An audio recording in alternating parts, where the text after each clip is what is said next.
มื้อนี้ดาวจะมาลองนอนแคมป์เทิงรถที่หนองดาบีช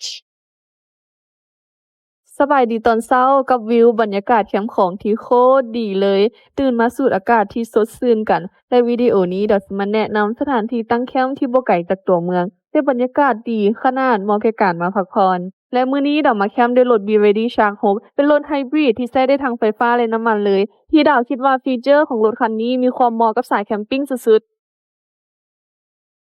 แต่ตอนนี้หิวแล้วมาเกี่ยมอาหารกันดีกว่า ซึ่งอาหารเช้าของดาวพิเศษสุดๆเพราะเราจะใช้ไฟฟ้าจากรถมาเฮ็ดอาหารกันเพียงแต่เสียบปลั๊กไฟจากรถก็สามารถเอาไฟมาใช้เฮ็ดอาหารได้เลยและเมนูตอนเช้ามื้อนี้ดาวจะเฮ็ดอบข้าวจี่ใส่ชีสและส่งกาแฟร้อนๆกินคู่กันพร้อมทั้งชมวิวเบิ่งบรรยากาศแคมป์ของแถมมีลมพัดเย็นๆมาแบบนี้สดชื่นขนาดบ่มีหยังจะดีไปกว่านี้แล้ว